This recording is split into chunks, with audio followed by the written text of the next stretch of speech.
Boa noite, boa tarde, bom dia. Independente da hora que você está entrando e está chegando, seja muito bem-vindo ao nosso barquinho, meus queridos.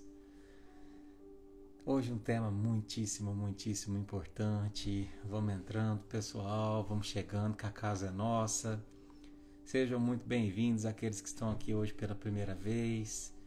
Sejam muito bem-vindos aqueles que já estão conosco há um bom tempo. Luciene, um abraço. Vivi, boa noite. Marisa, boa noite. Arcosolim, boa noite, irmão. Anivaldo, Antônio, Dalva, Thaísa, boa noite. Roosevelt, boa noite, queridos. Pessoal, MV Aleb de Porto Alegre, Ivete, boa noite. Boa noite, Luciana, um abraço, querida. Mara, Andréia, Roseli, Aloísio, um abração, irmão. Boa noite, Rita. Boa noite, Paula, Adriane, Érica. Que coisa boa, meus irmãos. Sejam todos muito bem-vindos. Hoje um tema importantíssimo. É um tema que eu estava me preparando para falar já há um bom tempo, né? Não poderia simplesmente vir aqui e falar de qualquer forma, que é um assunto tão importante que eu precisei estudar bastante para recapitular, né? E jamais com a pretensão de dizer que o que a gente vai dizer aqui é completo, né? Mas foi o melhor que eu pude trazer, né? Sobre o tema de hoje, que é homossexualidade, né? Então vamos lá, gente. Sejam todos muito bem-vindos. Vou dar mais um minutinho enquanto o pessoal vai chegando. Coisa boa, né? A gente está aqui reunido novamente. Cris, Edilza. Se vocês estão vindo aqui hoje pela primeira vez, saibam que essa aqui é uma grande família, viu? Uma família que busca o crescimento, não pautado numa religião ou na outra. Claro que a gente tem aqui como pano de fundo a doutrina espírita, né? Mas a gente se preocupa muito mais com o aprimoramento do nosso ser, pelas boas escolhas, né? Pela preocupação em nos sermos um pouquinho melhores, mais próximos do exemplo do Jesus a cada dia, né? Coisa boa, gente. Bom, acho que a gente já pode começar, né? Já deu aí uns 2-3 minutinhos. Sejam todos muito bem-vindos. Notícias do Delson, né? Falar do meu sogro, né? O pessoal tá perguntando. Obrigado pelas preces. Ele tinha ido pro quarto, agora voltou pra UTI, mas graças a Deus tá progredindo, né? Tudo no momento certo, no tempo de Deus. A gente sabe que o não de Deus também é um sim, né? Muitas vezes disfarçado. Tudo tá certo. Então, obrigado pelas preces, pelas vibrações. E vamos que vamos, gente. Vamos estudar, porque hoje tem muita coisa pra gente falar, né? Boa noite, Laura, Cris, boa noite a todos. Então, vamos lá, gente. Eu vou pedir licença para vocês. Vou desativar os comentários, né? Pra gente poder se concentrar aqui na nossa oração inicial.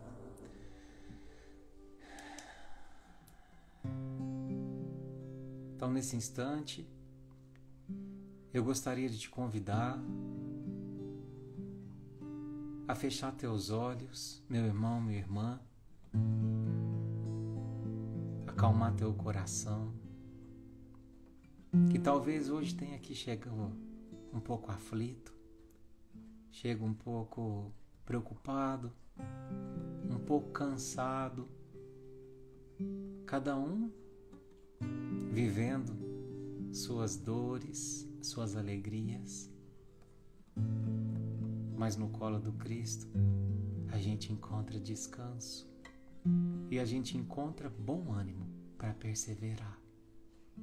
Neste tema de hoje, Senhor Jesus, eu te peço toda a inspiração da espiritualidade, que eu possa falar com bastante humildade, mas com bastante propriedade, não do Eduardo, que é tão pequeno, mas da espiritualidade amiga, que possa estar comigo, me intuindo nas palavras, intuindo cada coração que aqui se encontra, acompanhando essa live, em especial aqueles que sofrem na pele o preconceito, E em especial aquelas mãezinhas, aqueles paizinhos que estão tendo dificuldades para lidar com a aceitação de seus filhos. Que a gente possa hoje, Senhor, falar a esses corações, tocá-los no amor do Cristo e fazê-los compreender de que o caminho é o amor.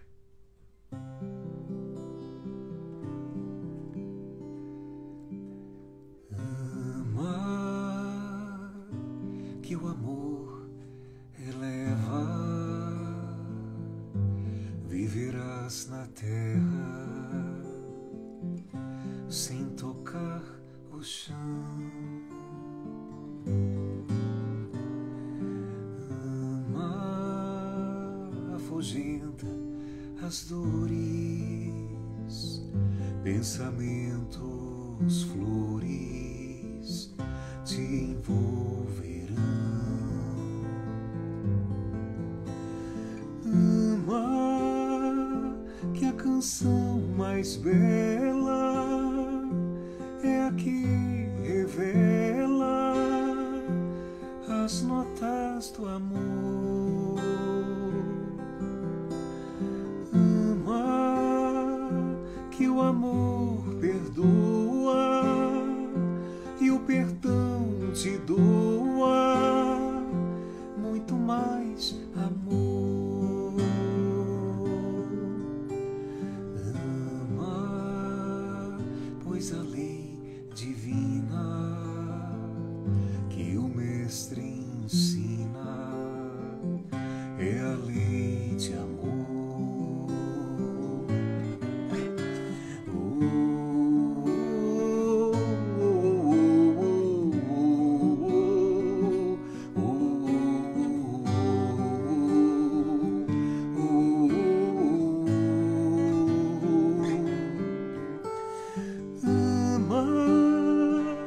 Canção mais bela é a que revela as notas do amor.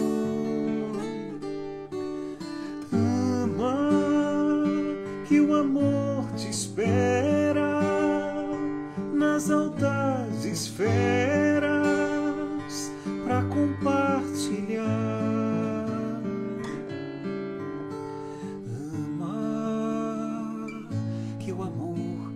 Inspira, faz do peito a lira, livre a ecoar.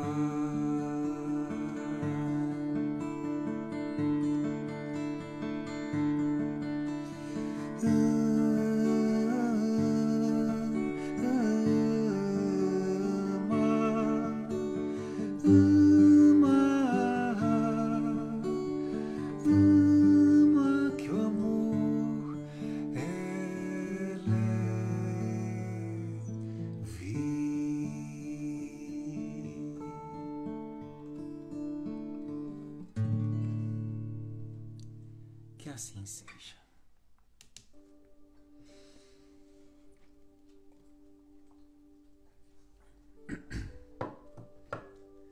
Então vamos lá, meus irmãos. Boa noite a todos. Sejam todos muito bem-vindos à nossa família, né?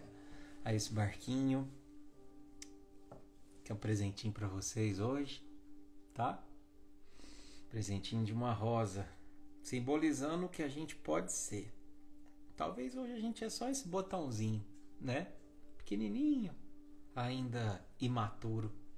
Mas eu sei que um dia eu e você vamos florescer e ser uma rosa assim linda, perfumada. Cada um com o seu perfume, cada um no seu tempo, mas todos amados. Pois todos somos flores no jardim de Jesus, né? Meus queridos, então vamos lá, né? Hoje o tema é diferente. Hoje a gente não vai seguir a nossa leitura. A gente vai tratar de um tema específico, né? Que é a homossexualidade, né? Antes da gente entrar no tema propriamente dito, né? Eu quero dizer para vocês duas coisas, né? Primeiro,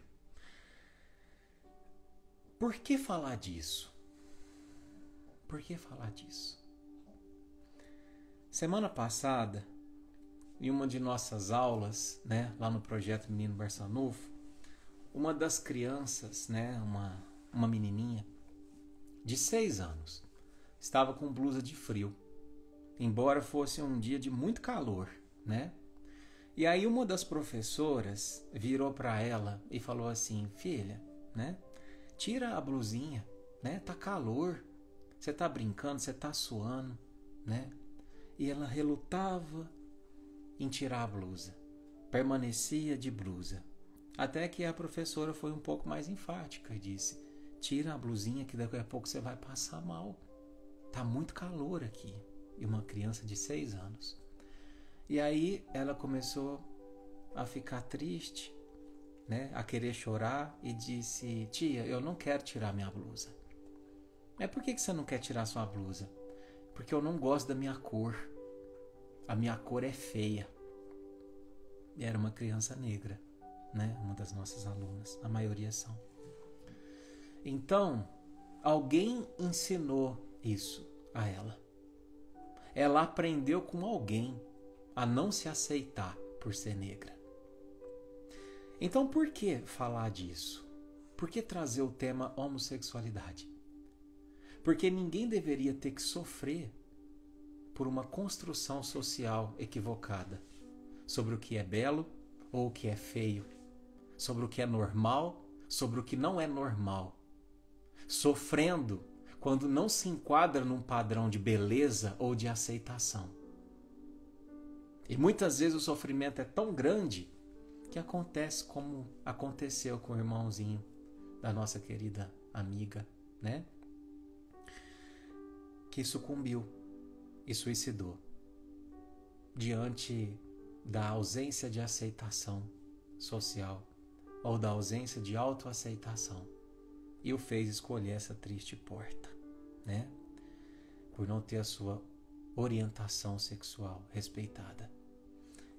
Então, a gente, antes de entrar no tema, já justificando o porquê, né, eu quero trazer aqui alguns conceitos para que a gente aprenda a se referir, né, dentro desse assunto. Eu não sou um especialista nesse assunto e desde já eu quero pedir desculpas se eu usar algum termo errado. Por favor, me corrijam, tá? Venho aqui com a maior humildade falar sobre, porque eu acho que se a gente for esperar virar doutor no assunto para a gente falar sobre ele, a gente corre o risco de nunca falar sobre nada, porque somos todos aprendizes.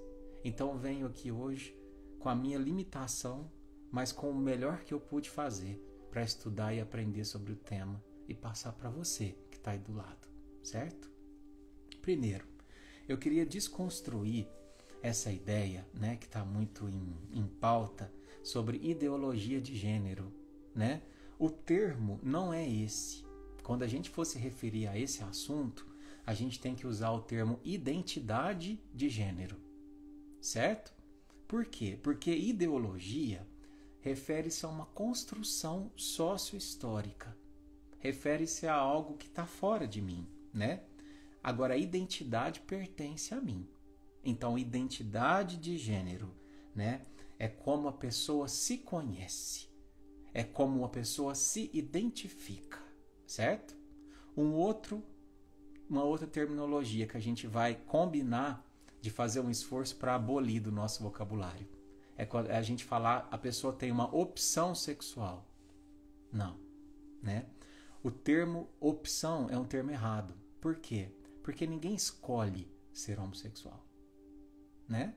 Ninguém opta por ser homossexual. Então a gente vai usar o termo orientação sexual quando a gente for se referir a isso, tá bom? É um cuidado, é um carinho para com as pessoas que são homossexuais, né? E de você que está aí assistindo que é homossexual, tenho certeza que vai ficar feliz com esse carinho e com esse cuidado que todos temos que ter uns pelos outros, né? Meus queridos, como é que a gente vai pautar a nossa live de hoje? Talvez ela seja um pouquinho mais longa do que o normal, mas eu te prometo que vai valer a pena, né? Eu vou pautar essa live baseada nas perguntas que vocês me enviaram, né? A gente teve um monte de pergunta, mas muitas mesmo. Eu procurei pegar 10 delas que davam um jeito de traduzir 90% do que todos trouxeram nas perguntas. Que eu acho que é a dúvida de todo mundo, né? Que são os dramas, as dores, as dificuldades, os preconceitos. Então, pautado nessas perguntas é que eu vou, né, guiar o nosso barquinho hoje, tá bom? A primeira pergunta, eu vou pedir para que a gente escute ela com bastante respeito, né? Porque quem fez não tinha opção jamais de ofender. Mas a gente está aqui justamente para a gente se construir e reconstruir, né? A primeira pergunta foi: homossexualidade tem cura, né? Então vamos lá. Aqui a gente vê a homossexualidade, essa pessoa provavelmente vê a homossexualidade como uma doença, né? Então, o que eu quero trazer, né, respondendo a essa pergunta? O homossexualismo era um termo utilizado, né, para se referir às pessoas que tinham uma orientação sexual pelo mesmo sexo, né? Só que ele foi abolido, né, em 1990. Por quê? Homossexualismo tem o sufixo ismo, que significa doença. Então vocês já devem ter ouvido doença que parece esse nome, né? Reumatismo, raquitismo, bruxismo. Esse ismo significa doença. E homossexualidade não é doença. Por isso que mudou o termo, né? Hoje o termo correto não é mais homossexualismo, é homossexualidade. No Código Internacional de Doenças, né, eu preciso trazer essa fala aqui, porque eu sei que tem muitos amigos que estão assistindo aí que também são psicólogos, né? Eu sou em formação, tem amigos psiquiatras. No CID, né, 10, que é o Código Internacional de Doenças, onde o mundo inteiro se pauta por ele para dar um diagnóstico, hoje a gente não tem mais a homossexualidade como um transtorno, né? E sim como uma expressão natural do ser humano. Ah, mas parece que eu já ouvi falar que hoje tem tratamento psicológico para homossexualidade. Tem. Tem e não tem. Não é um tratamento para a homossexualidade. Lá no CID a gente vai ver uma terminologia que fala assim, ó, orientação sexual egodistônica, né? Sei que o nome é um pouquinho difícil, mas é importante. O que é a orientação sexual egodistônica? É aquela pessoa que se vê como homossexual, ela sabe que ela é homossexual, mas ela não se aceita como homossexual, né? E aí, o tratamento psicológico vai ser voltado para a questão da aceitação, da pessoa se autoaceitar na condição de homossexual. Jamais de convencê-lo a deixar de ser homossexual. Como se fosse uma opção. Como se a pessoa fosse, não, é só tratar que ela deixa de ser. Não, né? O meu coração sangra, eu vou dizer isso com respeito. Mas eu sei que para muitos vai parecer polêmico. Mas o meu coração sangra quando eu vejo e quando eu leio jovens dando um testemunho deles nos templos, dizendo, Jesus me curou, eu não sou mais gay, né? E aqui eu não falo como religioso, eu falo como um futuro psicólogo, né? A gente não foge, a gente não se cura da homossexualidade. Na verdade, o que muitos desses jovens fazem é fugir da própria identidade. É fingir, né, uma coisa que não se é para agradar muitas vezes a família, a sociedade, aos pais, né? E todas as vezes que eu fujo da minha identidade, uma hora a conta chega. Por quê, Eduardo? Porque a identidade é o que a gente tem de mais precioso nessa vida, né? É o que me diferencia do meu irmão. E se eu fujo do que eu sou, como que eu vou saber o que eu tenho que trabalhar nessa vida? Entende? O que eu tenho ou o que eu não tenho que orientar as minhas condutas. Então, se eu fugir da minha identidade, uma hora a conta vai chegar no aspecto psicológico, no aspecto espiritual, né? Então, no tratamento psicológico, né? Uma vez que você trata essa questão distônica, né? Você tratou a questão da aceitação, a pessoa se aceitou, aí a gente vai falar que ela se torna egocintônica. Ou seja, ela agora está em sintonia com o seu ego. Com o seu ego que a gente fala com o seu eu. Ela está de bem consigo mesmo. Mas ela continua sendo homossexual. Por quê? Porque ser homossexual faz parte do seu eu. É a identidade dela. E a gente não pode nunca querer modificar a identidade de alguém. A última vez que fizeram isso foi, por exemplo, no tratamento psiquiátrico, né? Que era feito através da lobotomia, por exemplo, onde se extraía parte do cérebro. Ah, mas aí o louco curava, ele não fazia mais nada, ficava lá prostrado o dia todo. Não batia em ninguém, não agredia ninguém, não xingava ninguém, mas também ele não era ninguém. E ninguém reencarna para não ser ninguém. Entende? A violência espiritual de querer corromper a identidade do próximo. Mas é isso. Espero que tenha ficado claro. Bom, vamos para a segunda pergunta. Há alguma penitência após o desencarne para quem mudou de sexo durante a vida, né? Então, a pessoa quer saber, né, o termo penitência. O que o termo penitência significa? É um arrependimento, né? Penitência, quando que a gente faz? Quando a gente se arrepende por haver ofendido os mandamentos divinos, né?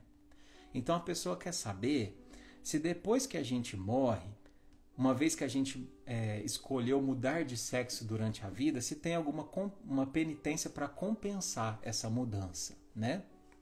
Bom, mais uma vez eu falo, vamos ouvir as perguntas com respeito, né? Porque cada um fala da construção que teve.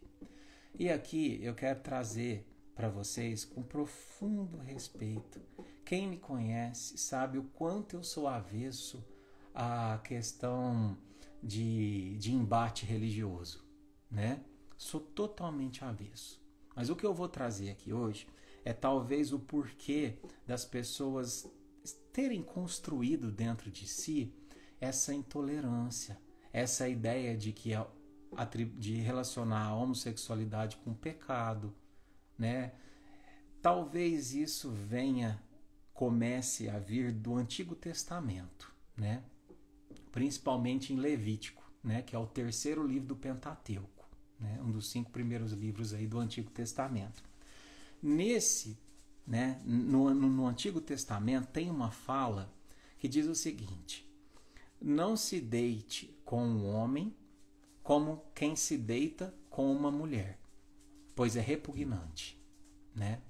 Então a gente vê essa fala e a gente às vezes conclui, está aqui na Bíblia, no Antigo Testamento, não pode ser homossexual, é um pecado, é errado. Ah lá, não se deite com um homem como quem se deita com uma mulher. É repugnante. Só que a gente tem que entender o seguinte. São livros escritos dentro do contexto de uma época. Esse mesmo Antigo Testamento traz falas como, por exemplo, a mulher que der à luz a um menino será impura por 7 dias, mas se der à luz a uma menina, será impura por 2 semanas. Por quê?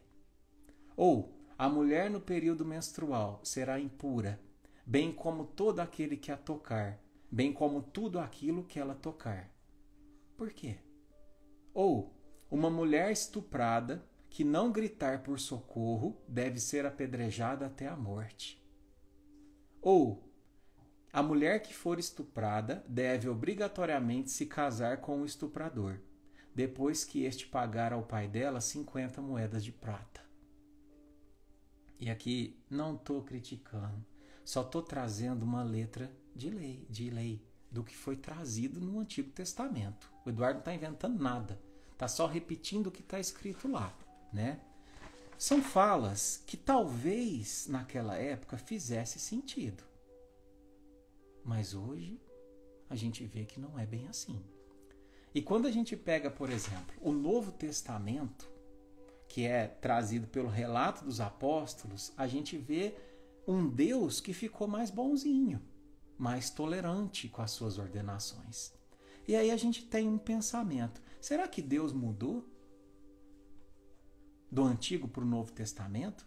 Aí eu prefiro ler o Novo Testamento, porque o Deus do Antigo ele é muito bravo, né? Ou será que existem dois deuses? Um do Antigo Testamento e um do Novo Testamento? Ou será que Deus não mudou? O que mudou foi o pensamento do homem sobre o que é Deus, sobre a figura de Deus. O pensamento do homem que evoluiu. E é óbvio, né? Com todo respeito a quem pensa diferente, que foi esse a nossa resposta. O pensamento do homem evoluiu. Não foi Deus que evoluiu. Não foi Deus que se tornou mais tolerante. Porque Deus não evolui. Porque Deus já é perfeito. E o que é perfeito não tem jeito de ficar mais perfeito ainda. Entende? Por isso que os caracteres que definem Deus no comecinho do Livro dos Espíritos está lá: imutabilidade. Ou seja, Deus não muda. Deus é o mesmo hoje e daqui a 100 trilhões de anos ele vai ser o mesmo. O que muda é a nossa compreensão sobre ele. E eu vou te provar isso. Você que é casado há mais de 10, 20, 30 anos, não é verdade que hoje você sabe coisas com maior profundidade do que quando você namorava seu esposo, ou sua esposa, seu companheiro, sua companheira? Por quê? Pelo tempo. Pelo tempo. Pela intimidade. Pela proximidade. E quanto mais próximo a gente está de Deus, a gente vai entendendo a natureza dele. Claro que ainda está muito longe da gente entender, mas a gente vai entendendo, né? Então a gente tem a fala de que no Antigo Testamento ele trouxe a lei. E foi super necessário. Nós não estamos aqui para dizer que o Antigo Testamento não foi, que a gente tem que rasgar. Pelo contrário, a gente tem que estudar, né? O Antigo Testamento trouxe a lei, o Novo Testamento trouxe o amor e o Espiritismo trouxe a lei de amor. Porque todo pano de fundo que nos acontece é amor divino. Então, minha irmã, se Deus é amor, você concorda comigo que ele está pouco interessado nas nossas penitências, meramente físicas ou materiais? Você concorda comigo? Ele não quer saber da tua penitência. O que ele quer saber é da nossa transformação moral. E a nossa transformação moral independe da orientação sexual. Certo? Vamos para a próxima? O espírito escolhe. Nossa, essa daqui, acho que eu recebi umas 30 perguntas dessa, né? O espírito escolhe, antes de reencarnar, passar por essa vivência? Ou seja, alguém escolhe nascer homossexual? E lá no comecinho, né, da nossa conversa, eu falei que a gente até usa o termo orientação e não opção, porque não é uma escolha. Mas muitas vezes no plano espiritual é. Não é uma escolha encarnado. Uma vez encarnado não é mais escolha, já foi escolhido.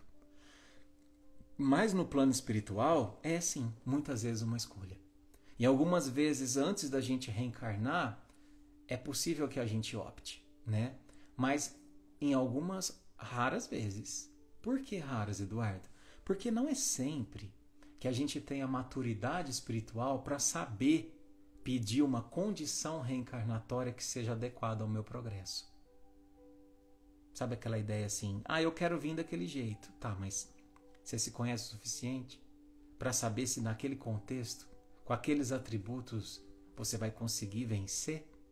E vencer que eu falo, o que é vencer nessa vida? É se aperfeiçoar como espírito. É se tornar um pouquinho melhor, né? Então, às vezes a gente escolhe. Às vezes a gente é escolhido, né? Há situações também onde a gente reencarna, né, como homossexual por uma provação. Nossa, Eduardo, uma provação? Quer dizer que para muitos é uma prova ser homossexual? Sim, para muitos é, né? Mas de onde que você tirou isso? De André Luiz, por exemplo, né? Lá no livro Consolador, no capítulo 15, Ele diz assim, eu vou repetir com as palavras dele para não criar problema com relação à questão de ter distorcido fala. Estou repetindo as palavras de André Luiz. Diz assim: em muitas ocasiões, presta atenção, quando o homem tiraniza a mulher, furtando-lhe os direitos e cometendo abusos, em nome de sua pretensa superioridade, desorganiza-se ele próprio a tal ponto que, inconsciente e desequilibrado, é conduzido pelos agentes da lei divina a renascimento doloroso em corpo feminino, para que no extremo desconforto íntimo aprenda a venerar na sua irmã, a venerar a mulher na sua irmã, na sua companheira, na filha, na mãe e diante de Deus. Traduzindo para vocês. Muitas vezes, quando o homem, numa encarnação, tiraniza a mulher, quando trata ela como um objeto, quando julga ela como um ser inferior, muitas vezes ele faz com que crie débitos no seu espírito e o resgate desses débitos seja experienciando uma encarnação num corpo feminino. Entende? Para que ele viva na pele aquilo que ele fez. Entende? Então é uma permissão, é uma imposição, mas é uma imposição não para castigar, mas para que ele se eduque. E nada mais é do que a lei de ação e reação, que também é lei de amor e não de castigo. Entende? Então você vai ter uma pessoa reencarnada no sexo feminino, mas com uma orientação sexual masculina. Tolhedora, usurpadora, tiranizadora, tirana, melhor dizendo. Por quê? Porque ele assim o foi. Aquilo está impregnado no espírito dele.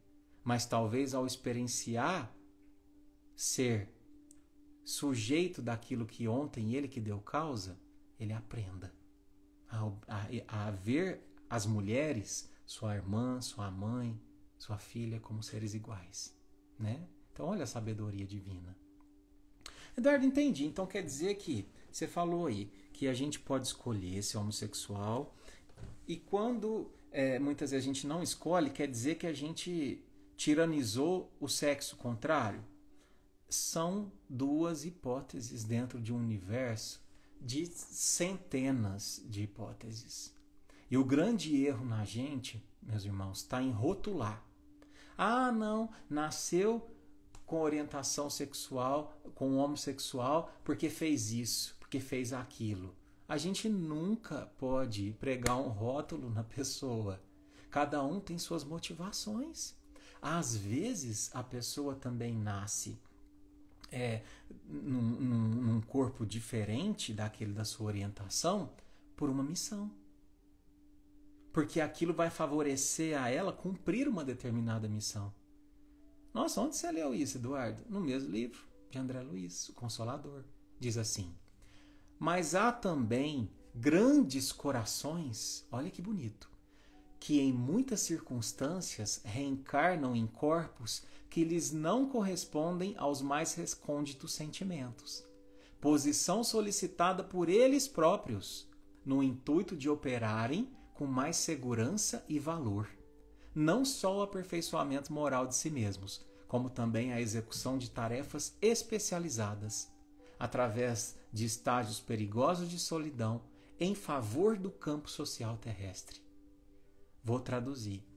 A pessoa, o espírito, é tão sublime e elevado que ele perde muitas vezes para vir numa orientação, num corpo diverso da sua orientação, para que ele não se perca, muitas vezes na questão do desequilíbrio sexual, para que ele possa focar no seu propósito, ainda que o espírito dele flerte mais, por exemplo, com o lado feminino, ele pede para vir num corpo masculino, porque ele sabe que para aquela reencarnação aquilo vai servir melhor. Você pode dar um exemplo, Eduardo? Posso. Aqui. Jesus. Jesus. O Espírito de Jesus não é masculino. Por conveniência encarnatória, ele veio como homem nessa última encarnação, né? Por quê? Porque imagina se Jesus tivesse vindo como mulher. Vocês acham, sinceramente, que naquela época, 2000 anos atrás, ele teria durado 33 anos? Falar do que ele falou? Como homem, eles já fizeram o que fizeram. Imagine como mulher, que era equiparada a um animal, que era trocada, inclusive, por animais. Então, o Espírito de Jesus não tem um sexo determinado. Aliás, nenhum espírito tem, né? Incomoda, às vezes, você que está aí do outro lado, eu falar dessa forma, né? Nossa, mas eu sempre pensei em Jesus como sendo um homem. Tudo bem, não tem problema nenhum. Para ele, isso pouco faz diferença. É a forma como você o vê. Por isso que eu sempre falo aqui, pensa no seu Jesus, na sua forma de ver Jesus. Se a gente pegar, por exemplo, aquele filme da cabana, né? Não sei se vocês já assistiram. Claro que é uma ficção, mas ali a gente tem um Jesus com feição árabe. E para muita gente incomoda. Por quê? Porque a construção minha de Jesus ela é uma construção sócio-histórica. Não foi construída por mim. Muitas vezes é um Jesus hollywoodiano, loiro, de olhos claros, que não tem nada a ver fisiologicamente com as pessoas que nasceram naquela região. Então, se o seu Jesus é loiro de olhos claros, tudo bem você pensar nele dessa forma. Se você o acessa dessa forma, não tem problema. Eu gosto de pensar no meu Jesus assim, né? Esse quadro, inclusive, eu falo que ele fala comigo, né? Mas cada um tem a sua definição. Cada um o vê de uma forma. Entende? Vamos para a próxima? Por que é difícil os homens de outras gerações aceitarem seus filhos homossexuais? Nossa, que pergunta, hein, gente? Que pergunta. Bom, primeiro, por construções sociais e religiosas equivocadas, né? Na grande maioria dos casos. Mas eu quero dizer uma coisa. Se esse é o seu caso, se você tem aí na sua casa, né, alguém que não te aceita pela sua orientação sexual, isso não deve impedir a tua gratidão pelo que essa pessoa já te fez ou pelo que ela foi capaz de fazer. Um pai que não tolera a homossexualidade de um filho, eu sei que vai parecer estranho o que eu disser, mas na concepção desse pai, ele não está deixando de amar. Na concepção desse pai, ele acha que ele está amando. Só que é uma versão equivocada do amor, para justificar a sua intolerância. Mas para esse pai, ele está amando. Porque imagina aqui comigo. Imagina comigo, tá? Vamos nos colocar no lugar desse tipo de pai. Estou falando pai, mas pode ser mãe, avô, enfim. Uma pessoa que ouviu a vida inteira no seu templo ou no seu círculo social a seguinte frase: os homossexuais vão para o inferno. Os homossexuais não serão salvos. Ser homossexual é uma opção. E ele crê nisso. Ele crê nisso porque ele não tem um pensamento questionador. Ele não foi ensinado dessa forma. Não por maldade, mas por ignorância. E aí, quando o filho seu assume a homossexualidade, o que ele pensa? Bom, me falaram que os homossexuais vão para o inferno e me falaram que a homossexualidade é uma escolha. Então, meu filho está escolhendo ir para o inferno. Esse é o pensamento do intolerante. E aí ele pensa o seguinte: então, já que ele está escolhendo ir para o inferno, porque ele é rebelde, eu vou fazer de tudo, inclusive renegá-lo, castigá-lo, para ver se ele se cura. E escolhe ser heterossexual, né? Então, os pais que têm essas condutas, meus irmãos, muitas vezes eles tiveram uma educação castradora no que se refere ao processo do sentir. Foram pais que, quando eles machucavam, falavam assim: para de chorar, homem não chora. Foram pais que foram ensinados a olhar as mulheres como objetos, a não falar dos seus sentimentos. Entende? E a gente precisa quebrar essa corrente. Se você é homem, independente de ser hétero ou homossexual, fale dos teus sentimentos, pois eles são orientadores do teu progresso. Esses dias até achei uma postagem tão interessante de um psicólogo. Ele falou assim: crie um grupo com 3 ou 4 amigos seus de maior confiança para falar sobre seus sentimentos. Isso não vai te fazer sentir menos homem, né? Eu acho isso maravilhoso. É uma libertação e mostra uma masculinidade que não é frágil, porque um homem, ele não tem medo, né, da sua orientação sexual, se ele escolhe falar dos seus sentimentos. Isso não faz você mais homem ou menos homem, né? Então, é isso. Pais dessa forma, muitas vezes, meus irmãos, eles foram criados dentro de uma educação violenta, né? A violência, muitas vezes, foi o único recurso de resolução dos problemas.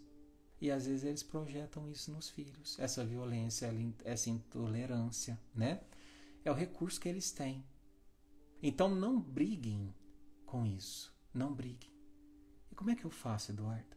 Como é que eu faço para lidar com meu pai que é assim? Com a minha mãe que é assim? Se apega às qualidades dele. Ame-o pelas outras qualidades que ele tem. Porque eu tenho certeza que ele tem qualidades, né? E perdoe. Perdoe por esse equívoco que ele vem cometendo. Porque perdoar é liberdade. Perdoar é se libertar. E fique tranquilo, porque Deus trabalha com o tempo e não com a violência. O tempo vai se prontificar a dizer quem estava com a razão. Certo? Bom, desculpa minha cachorra.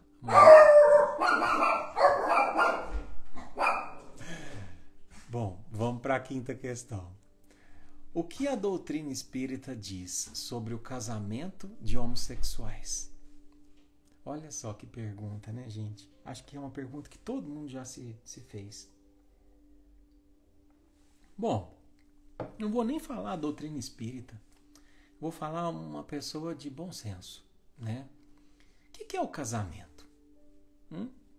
O casamento é uma celebração do amor entre duas pessoas que se comprometem a crescer juntas, a ser fiéis, compreensivas, tolerantes, se apoiarem na saúde, na doença, na pobreza, na riqueza.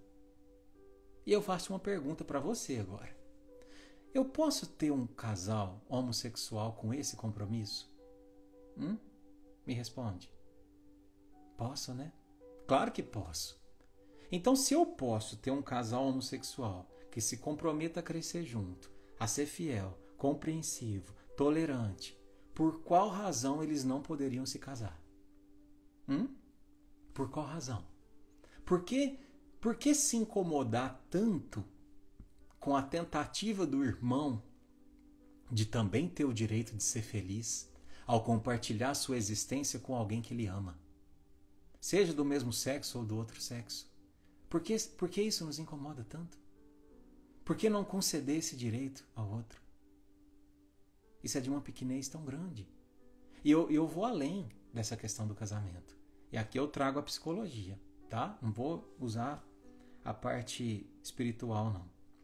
A adoção, né? Muita gente nas mesas de botequim, muitas vezes nas conversas de família, diz de forma equivocada e precipitada: mas eu sou contra a ideia da adoção por casais homossexuais, porque a criança pode também se tornar homossexual, porque onde já se viu dar o exemplo para a criança, né? Bom, pesquisas, tá? Nós estamos falando de dados científicos, tá bom? Depois, se alguém quiser, eu posso passar. Eu tirei esses dados de um livro chamado Desenvolvimento Humano, da Diane Papali e Ruth Feldman, que é um livro de orientação aí dentro do curso de psicologia, um livro belíssimo. Diz que não há nenhuma diferença consistente entre pais homossexuais e pais heterossexuais em termos de saúde emocional da criança. Nenhuma diferença. Aliás, há uma diferença sim. Diz assim, onde existem diferenças, elas tendem a ser mais favoráveis aos pais homossexuais. Acredite. Dentro das pesquisas, e é pesquisa de livro seríssimo, da Sociedade de Psicologia Americana, dentro dessas pesquisas diz que os pais homossexuais que adotam têm condições de dar uma melhor educação do que os heterossexuais. E que eles não se corrompem, como se fosse uma corrupção, com relação à orientação sexual. Porque não é uma escolha dos pais, é uma escolha da criança. Entende? Isso vai ou não desenvolver, não tem a ver com o exemplo dos pais. E assim, sinceramente, meus irmãos, é uma questão de raciocínio. Imagina um casal homossexual que adota uma criança. Só Deus e eles sabem o que eles passaram para poder adotar essa criança. O sofrimento, o preconceito. Agora vocês acham que eles vão falar assim, não filho, você tem que ser homossexual, porque eu quero que você passe tudo que a gente passou. Não é uma questão de escolha. Né? A gente tem que abrir a mente e refletir, e raciocinar, tá bom? E não sair por aí dando opiniões sem estudar sobre isso, né? Sexta pergunta. Olha só essa que interessante. Li certa vez um romance espírita que aborda a homossexualidade como uma prova e expiação. Você acredita nessa ótica? Claro, a gente já falou aqui, né? Ser homossexual é uma prova. Ser heterossexual é uma prova. Identificar-se como homem é uma prova, identificar-se como mulher é uma prova. Todo atributo reencarnatório é uma prova. Ter irmãos, pais separados, ser rico, pobre, negro ou branco, tudo é prova. Escolhida dentro do contexto de necessidade daquele espírito. E aí vem a importância do contexto familiar e social validar o que eu sou. Eu preciso ter o direito de ser o que eu sou. O heterossexual, ele não tem o direito de ser heterossexual? Por que o homossexual não tem? Entende? É o direito à identidade. A gente nem deveria ter que gastar tempo fazendo uma live sobre isso. A gente chega ao absurdo de ter que fazer uma live defendendo o direito de alguém ser o que é. Olha só, meus irmãos. Né? Mas será que isso é importante, Eduardo? Validar o que se é? Olha só. Eu não sei se vocês sabem a biografia de Hitler. Né? Eu já citei isso em algumas lives. Hitler, quando criança, era uma criança com trejeitos afeminados. Isso não significa que a orientação era homossexual.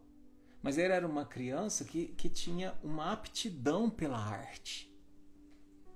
Só que ele foi tolhido nessa aptidão dele. Os pais censuraram. Não, mas isso aqui não é coisa de homem. Né? Não é coisa de homem. Então ele foi tolhido na sua sensibilidade. Ou seja, né? Como dizia Jung, né? O pai da psicologia analítica. Ele foi tolhido na sua ânima, na sua versão feminina, na sua parte feminina. O que é a ânima? São as qualidades psicológicas inconscientes femininas que todo homem tem. Então ele foi tolhido nisso. E talvez, ao ser tolhido e não poder canalizar sua energia para a arte, talvez nesse gesto a gente pudesse ter, se não houvesse sido tolhido, poupado a humanidade de uma das maiores atrocidades que já aconteceu na história, que foi o Holocausto. Né? Se eu permitisse a esse espírito desenvolver as potencialidades dele dentro da arte, por exemplo. Entende? Porque a arte é cura, é cura. Então, ainda que ele tivesse uma mente doente, psicotizada, a arte poderia ser ferramenta de cura. E às vezes eu submeti a humanidade a um triste acontecimento desse por preconceito.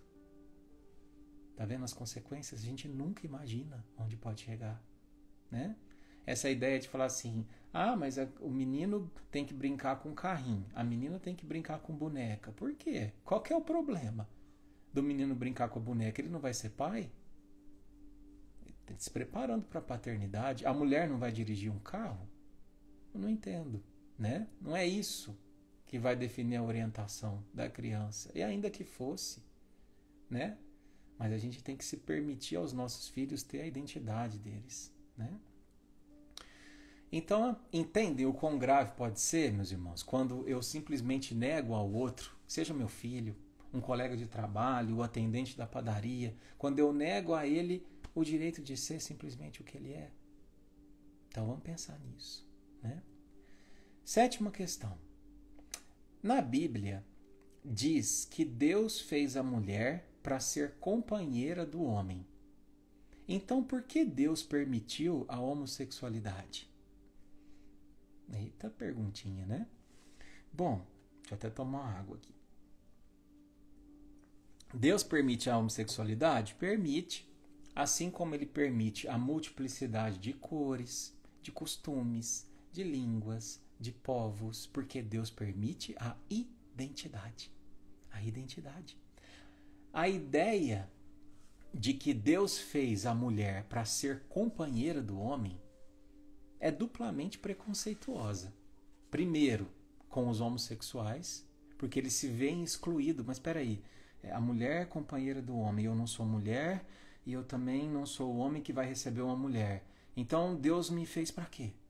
Imagina só, ser excluído do objetivo de Deus. Então ela é duplamente preconceituosa, porque primeiro exclui os homossexuais e segundo, ela é preconceituosa com as mulheres, porque as mulheres acabam tendo sua existência justificada pelo outro. Ela foi feita para ser companheira do homem. Ninguém é feito para o outro, entende? Ninguém é uma metade. Todo mundo é um inteiro. Não tem essa ideia da mulher ser feita para o homem ser feito para a mulher. Eu posso ou não encontrar sentido num relacionamento. Eu posso ou não viver bem sozinho. E tudo bem. A gente se une a uma pessoa, amorosamente falando, para a gente facilitar o nosso progresso. E não para que eu me complete como ser. Nós já somos completos. Se você vai se casar, tá com tantos anos de namoro, fala assim, agora eu vou me casar, agora eu vou ser feliz. Tem uma notícia que não é muito boa pra você, não. Casar é uma maravilha, mas não é o outro que vai trazer a tua felicidade. A tua felicidade depende do desenvolvimento do teu espírito, do desenvolvimento do teu olhar. Não tem a ver com o outro. Não jogue essa responsabilidade nas mãos de um terceiro. É nossa, certo? Oitavo.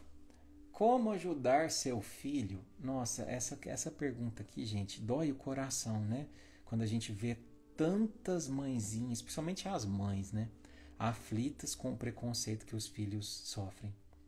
Como ajudar seu filho diante do preconceito ou da falta de compreensão dos familiares? Eu acho que é conversando com eles, né? Explicando para eles que o que está além de nós, nós não temos poder para mudar. É preciso que haja uma decisão daquele que detém o preconceito. Entende? Eu sei que é difícil, mas eu creio que a intolerância do outro, ela pode ser usada de duas formas. Primeiro, para fazer com que eu me sinta raiva do mundo, me colocando numa posição de vítima, me colocando numa posição de incapaz, de vítima de tudo, e eu tenho raiva do mundo.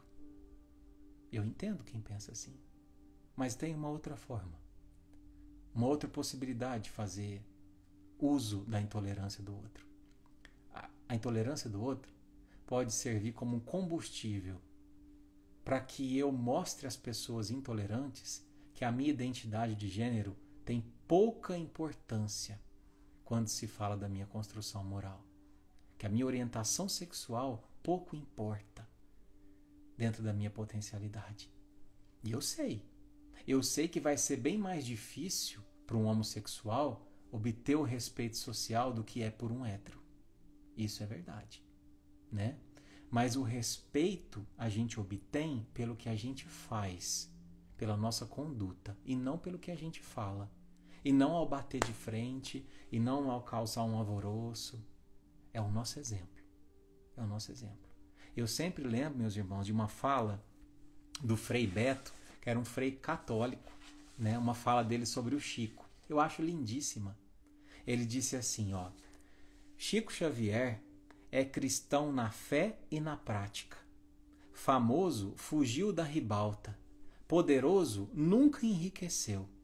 Objeto de peregrinações a Uberaba, jamais pousou de guru. Quem dera que nós, católicos, em vez de nos inquietar com os mortos que escrevem pela mão de Chico, seguíssemos com os vivos seu exemplo de bondade e amor. Nossa, que fala espetacular!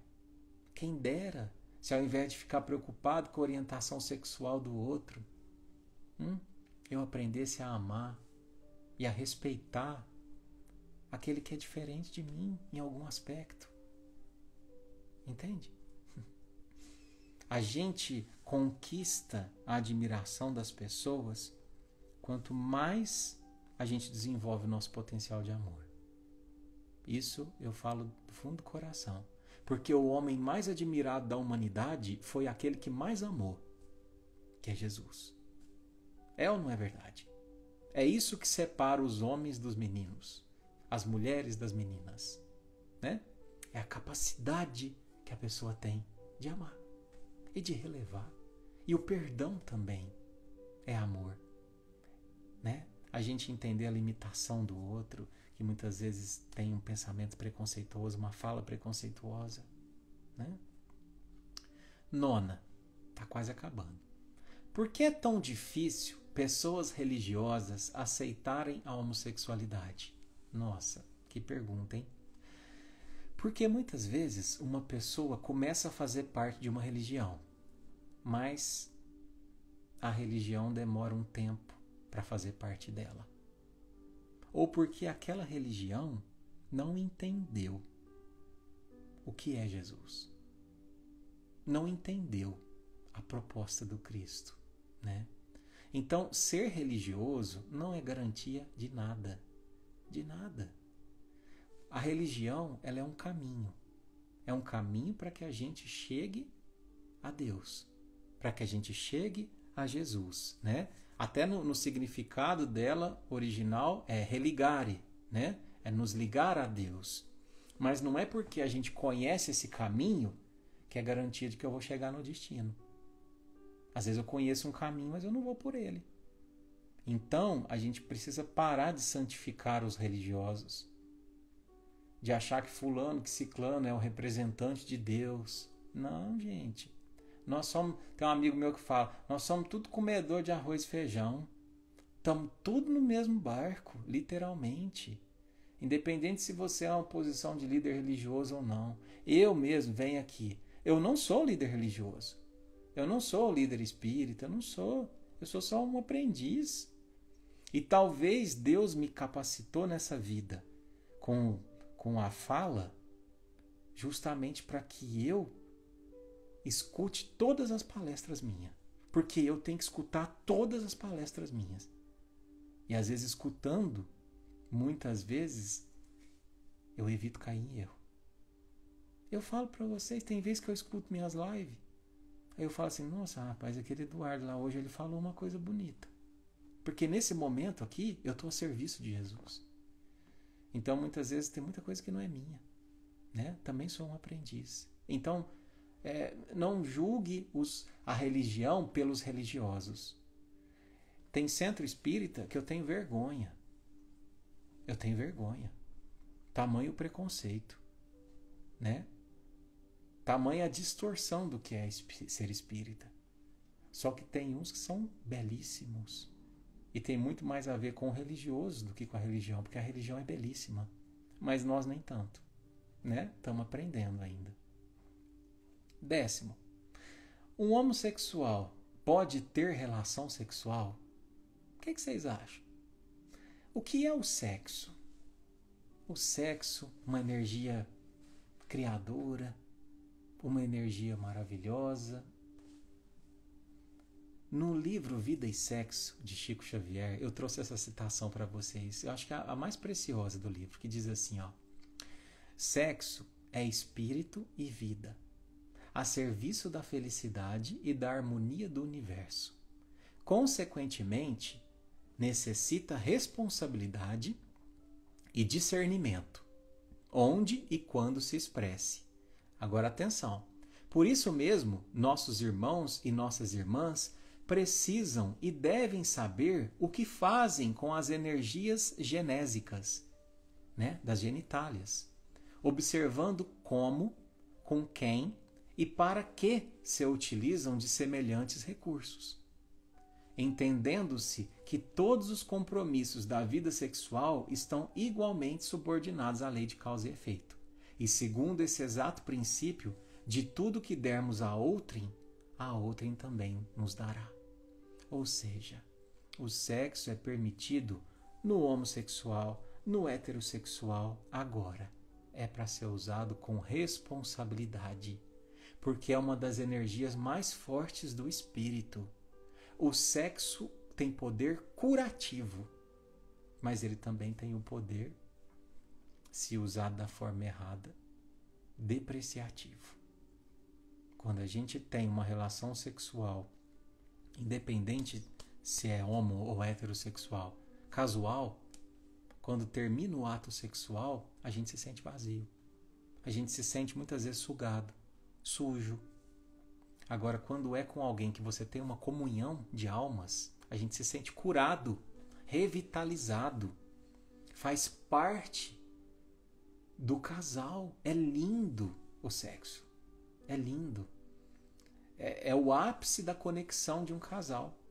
Tanto é que quando a gente tem uma crise de um casal, a primeira coisa que eles deixam de ter é relação sexual. Por quê? Porque não tem essa conexão. A gente brinca, né? O primeiro que vai embora é o amante, né? Que é a parte sexual. Depois vai embora o amigo. Depois que vai embora o amigo, não sobra mais nada. Aí é onde vem a violência, né? Então, sim, tá? Dependente da orientação sexual, o sexo é sempre válido. Se feito com responsabilidade, com amor, com carinho, com esses atributos, com a pessoa que você sabe que não está te utilizando como um objeto, né, de prazer, e sim como alguém pelo qual ela tem respeito, né? Bom, pessoal, para a gente encerrar, eu queria trazer aqui uma fala, né? Que eu acho que é a fala dentro da doutrina espírita que mais resume esse assunto de hoje, né? Já encerrando, eu espero que vocês tenham gostado, que a gente tenha conseguido trazer esse tema com o carinho que ele merece, né?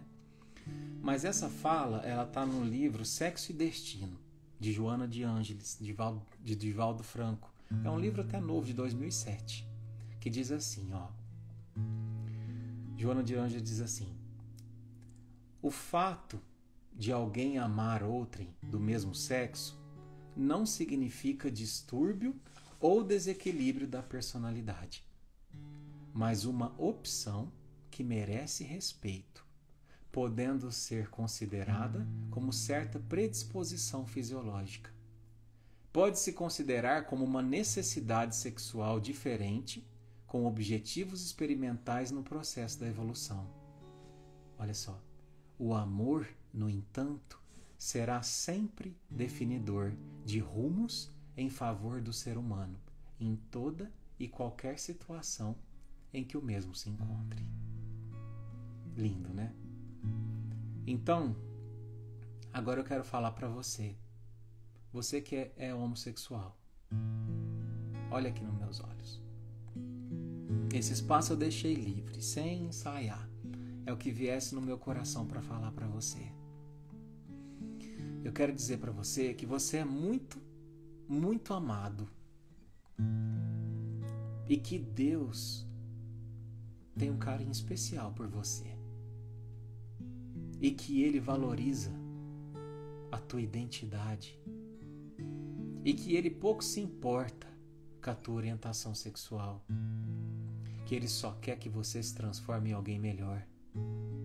Ele está pouco preocupado com o seu nome, ele está pouco preocupado com a sua orientação, ele está muito preocupado com o teu potencial de amor. Então, se apegue a esse irmão generoso. Acredite, ele te ama como você é, porque é isso que te faz ser especial para ele. E agora, eu quero falar com os pais. Você que é pai ou que é mãe, avô ou avó, que tem tido dificuldade de aceitar um familiar, um filho, um neto que é homossexual. Lembra que o atributo principal do amor genuíno e verdadeiro, é ser incondicional. A gente não põe condição para amar. Respeita, acolhe o teu filho como ele é. Porque Deus nos respeita e nos ama como nós somos. E o amor dele é a meta para que um dia a gente aprenda de fato o que é amar. Repete comigo. Eu me amo, eu me respeito, eu me aceito. Repete comigo. Eu me amo, eu me respeito, eu me aceito. Se abraça, envolve os braços em torno do seu corpo e diz pela última vez: eu me amo, eu me respeito, eu me aceito. Escute Jesus te dizendo: tenho esperado esse momento,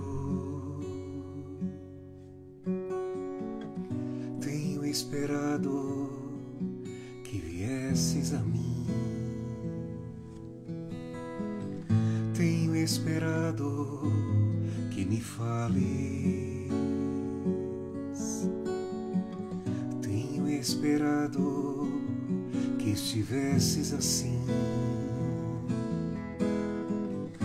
Eu sei bem que tens vivido, sei também que tens chorado, eu sei bem que tens sofrido,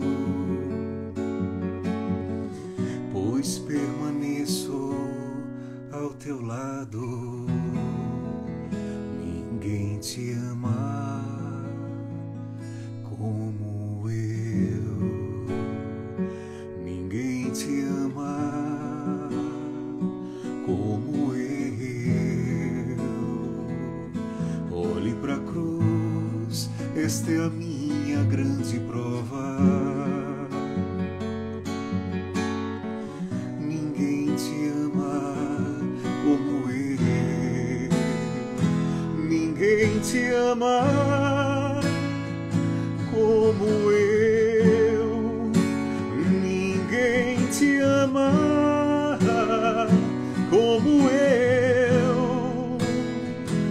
Olhe pra cruz, foi por ti, porque eu te amo.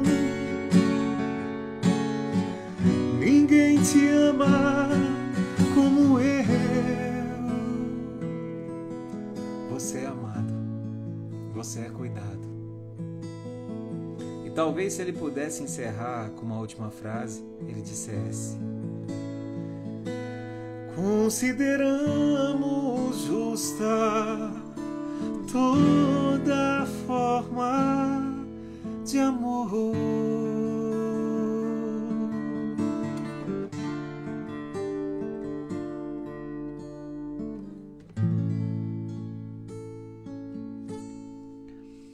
Um beijo no seu coração. Que Deus te abençoe e te ilumine na sua jornada. Bons passos, boas caminhadas e até semana que vem.